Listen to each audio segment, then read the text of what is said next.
Hello there everyone, Carol here from the Crafty Emporium again. The main aim of this video is to show what you can do with some 12 by 12 papers that you maybe don't like. I asked again on my group what are the things that you want to use up the most of, and there was quite a lot of 12 by 12 papers, but there were a few that said 12 by 12 ugly papers. So I came up with, there's videos out there, but I came up with a quick solution to it. And the other thing that came out in this questionnaire was scraps and napkins and just stuff that you've got tons of, really. And so all I've done is I've used a napkin and a 12 by 12 paper and some scraps of paper, and I'm going to show you what project you can make with it. Now, this was one of the papers from a paper pad that I purchased off eBay. It was a part used pad. I thought, oh, that looks quite nice, and when it came I was like, ugh, don't like you. So it's been sat for ages, so it became a bit of a challenge, me sort of trying to think of something. And so, as I said, all I did was I covered it with a paper napkin. Now, it still may not look 100% pretty, but by the time I've made it up into this little project that I'm going to show you, and it's all dressed up to the nines, you'll be amazed how different it looks. So I'm going to go through the process with you and show you what I am going to do. So I'm going to use this autumn napkin here. Now, one of the things you need to be careful of with napkins is that sometimes you get those that are, split into quarters. So they've got a lovely pattern here, here and here. And then when you get to the bottom, it's a reverse of here and here.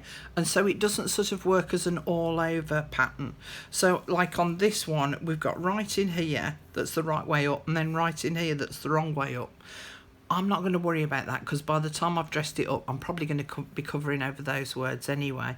But again, we go through that ritual of taking off the backing sheets off the napkins. So you need to work out whether you've got a 2 or a 3 ply.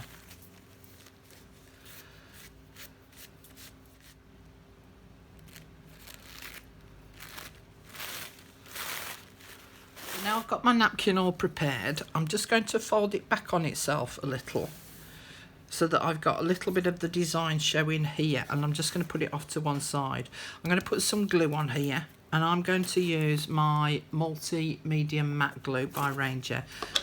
It's one of my favourite glues for this and a Pritt stick, because it's a nice dry glue.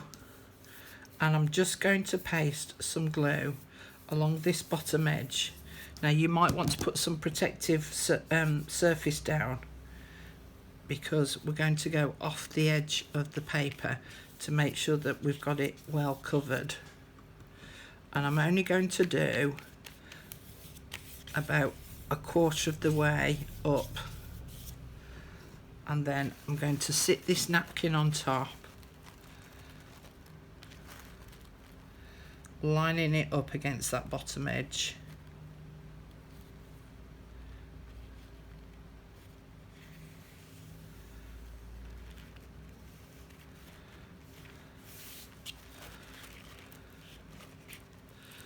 And then I can slowly push that part down and try and get it so that it hasn't got too many wrinkles in. Now, there's a lot of people out there that are like, oh, it's all wrinkled. It doesn't matter.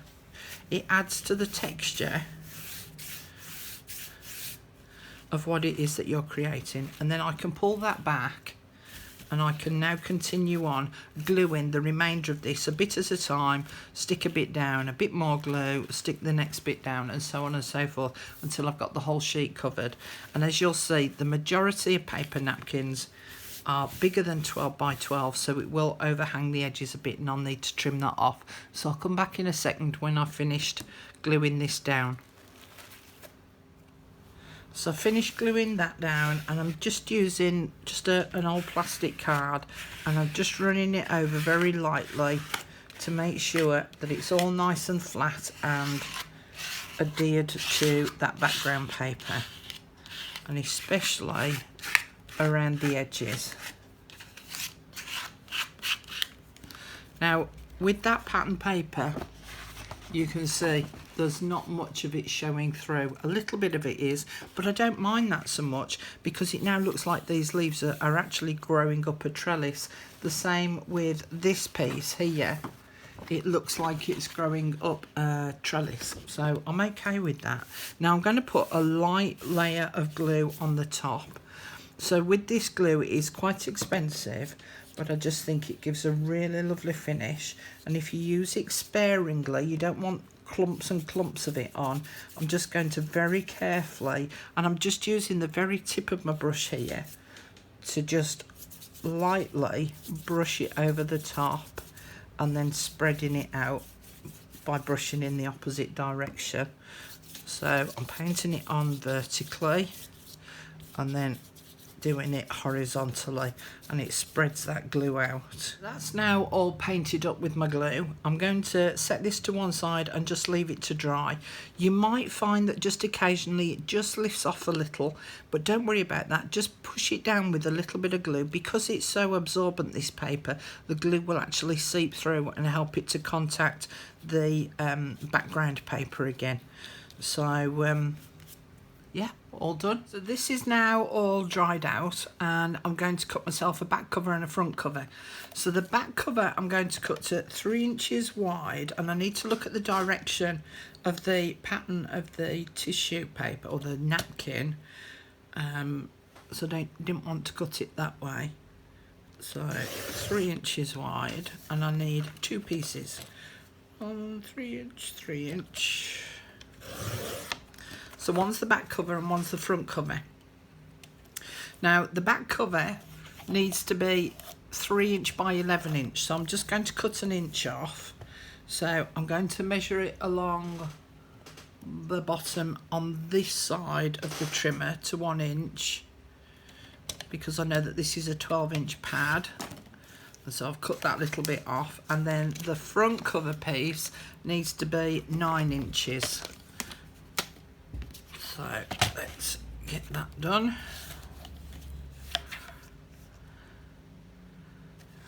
Let me just spin that round that way. So that top corner isn't just quite glued down. This bit here is a bit loose. Okay, so I've now got a back and a front cover. So it means that I've used 2 pieces from one sheet, and I've got enough to do another 2 pieces from the remainder of the sheet. The papers that I want to use within this Flowish scrap pad, I want them to be autumnal, because I've got an autumnal napkin on here. So I've sorted out a selection of papers, and I've selected out some printed papers, I've selected out some colouring pages, I've selected some dictionary pages, but I can add, you know, whatever papers I want really. And I'm going to base it, this particular one, around a theme. Now you don't have to do a theme if you don't want, but I'm going to do a theme on mine, I think. And so these are the papers that I'm going to use. Now the absolute maximum that the pages need to be is 2 7/8 by 8 7/8. That's the maximum to be able to fit inside this cover. Okay, so that's the maximum. They can be whatever size you want them to be, so long as they're not any bigger than that. So these are obviously a lot shorter. That's fine, and I can rip the bottom edges as well when I put them in my pad to make them look a little bit more, you know, je ne sais, have that je ne sais quoi. My dictionary pages, however, I don't want to cut these up because it will mean cutting right down the centre. And so what I'm going to do with these is I'm actually just going to fold them in half. And then if you're giving them away, then the person themselves can rip these out of the pad and open it up, and then they've got the full page to use then.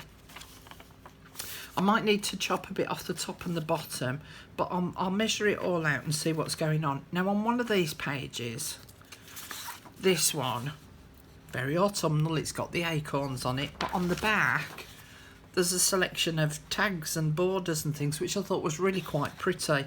Now again, based on the fact that the page can only be a maximum of 2 7/8 inch wide, I'm going to have to fold this into 3. So I'm going to have to fold that like that, and then chop some probably off the bottom to make it the right length. But then again, you see, whoever has it can rip out the whole page and open it up, and they've still got access to the tags if they want to use them, or the printed paper on the front.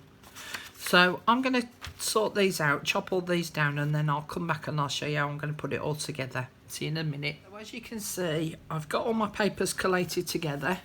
So I've got some decorative papers in there, some dictionary pages, some colouring pages, and some vellum, and I've just clipped them all together so that they're all nice and butt up at that top edge up there.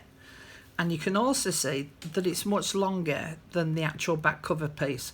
Don't worry about that at the moment. So what I want to do is I want to take my front cover piece and I want to sit it along what will be the bottom edge, and then I want to fold this over so that it's overlapping just slightly onto that front cover piece. Now I don't want a hard crease, so I'm not going to get my bone folder out and crease this. Because of the depth of these, I want it to curve around. Okay, so I just want it just lightly creased over the top, and I'm just going to join those two together with a bit of glue. So I'm just going to put a bit of glue on there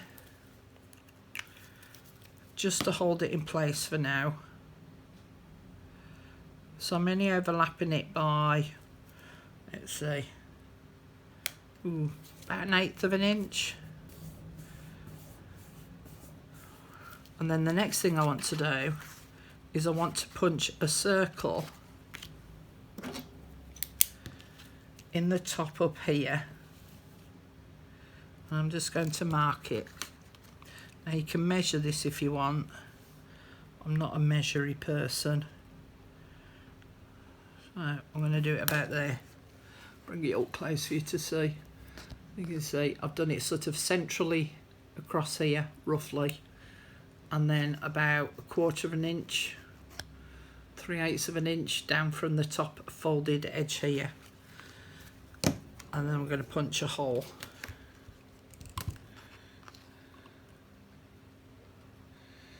And I'm using the 3/8? Hang on. Oh, the 3/16 of an inch.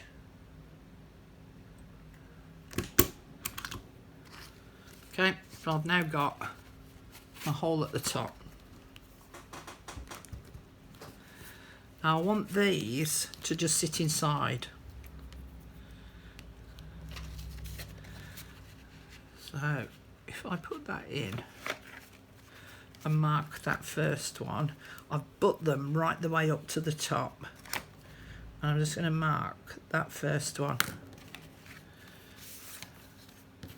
Now, as good as my Kachunka is, it is not going to punch all the way through all of those papers, so I'm going to split them into two, thereabouts.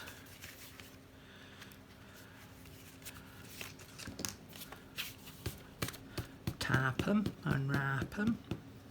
Now, which advert's that?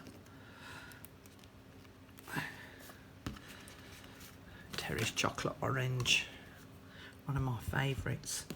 And then I'm going to punch my hole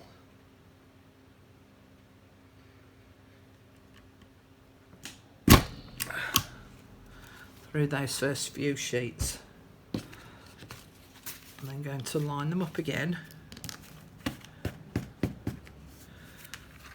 And just draw a little circle there.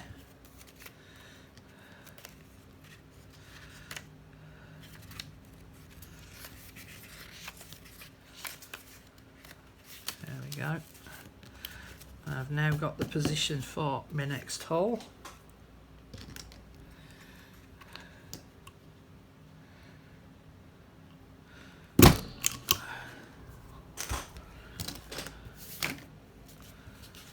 And now these can all sit in there.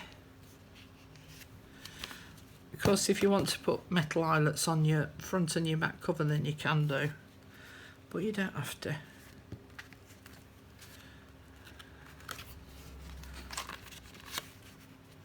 And then I'm just going to clip all that together for now, because I've got a piece of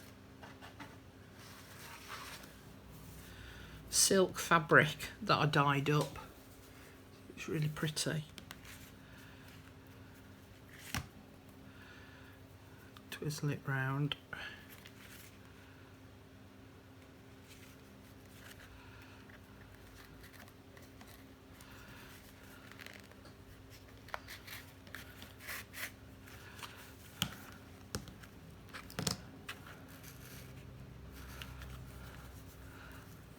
And then tie a nice bow. Of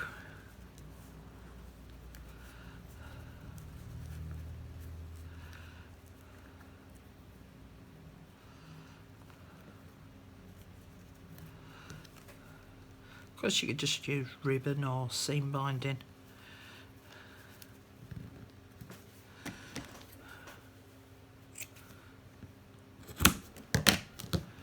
A nice big fat chunky bow. And then in here, as we said before, the papers are too long, so I'm just going to place my ruler in so I can see that up to the dictionary pages are about right, but the decorative papers are too long, so I'm just going to rip these off. And I've now got my Flowish scrap pad. So it means that if I'm going away anywhere and I'm doing a project on a specific subject, so like this one would be autumn, it means that I can take this with me, and I've got a bunch of scraps of papers that I can use within my journal, that I can punch out and use and cut up. I can pull the whole piece out and use it. And of course I can decorate this up further. My other thought was the piece that we cut out, so when we cut this front piece out here, we cut this shorter and we were left with this little piece. I did think about sticking this on the back here. Which way around? That way around, I think. And then sticking it around three sides, and then these bits that I've ripped off I could actually put in the pocket on the back, so that I've got some smaller bits and pieces as well that I could maybe punch some tabs out of for later on. With this Flowish scrap pad, what I'm going to do is I'm going to add some hole reinforcers at the top. I've got these lovely orange ones. I've just used plain 12 by 12. Ooh, it escaped. I've just used plain 12 by 12 papers. I've not added any. There we go. I've not added any napkins on top or anything, but it means now that I can decorate this one up a little bit easier than the other one. And in fact, when I looked at it afterwards, I actually thought, do you know what, this actually doesn't need much decoration at all on it, but I'll show you in a second what I did. So I'm just adding some complementing hole reinforcer, one on the front and one on the back. And then instead of tying it together, I've got a ring clasp, so I'm just going to put the ring through there.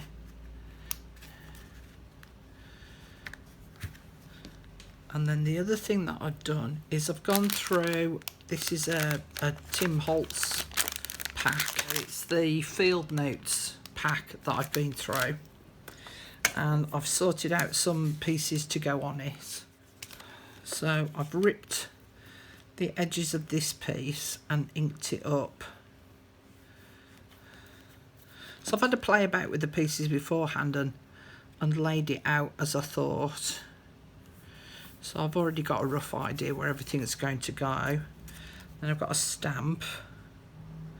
This was all of these pieces were in the pack. I'm going to put him up there.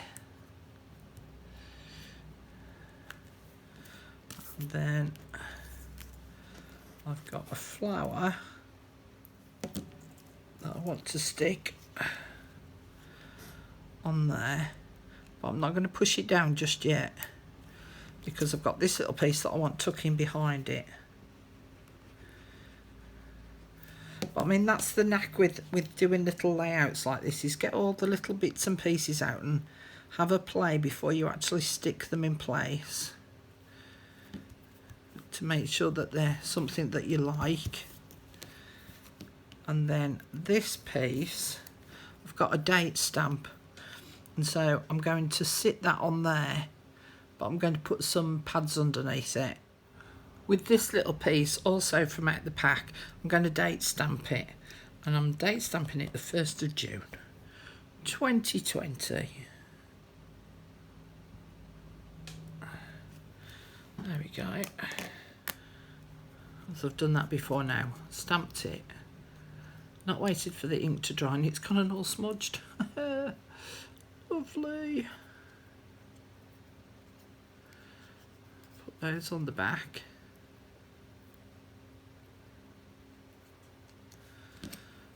Take off the paper backing, and then I can sit that there. I've inked around all the edges. I've even done a little bit of faux stitching at the top here. And then the last thing that I want to add is I'm going to add a bulb pin onto that ring.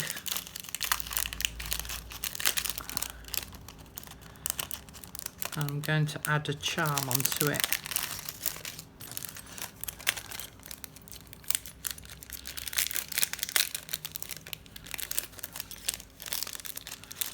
Going to add a little tree charm on, I think.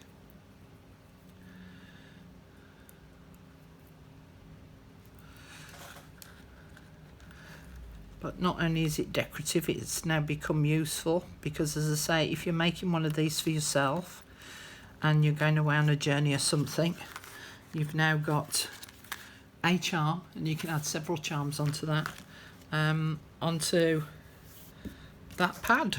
Those are now my 2 Flowish scrap pads now finished, and as you can see, I don't think that this actually needs anything more. I've done this faux stitching around it, and I've inked up the edges of it, and I think that that's nice enough as it is, and you can't tell that it's that horrible 12 by 12 paper underneath it.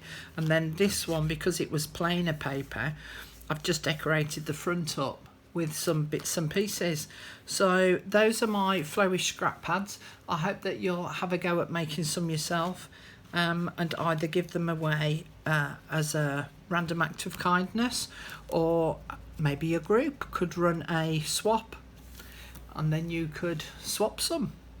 Thanks very much for watching. I'll see you all again really soon. Bye for now.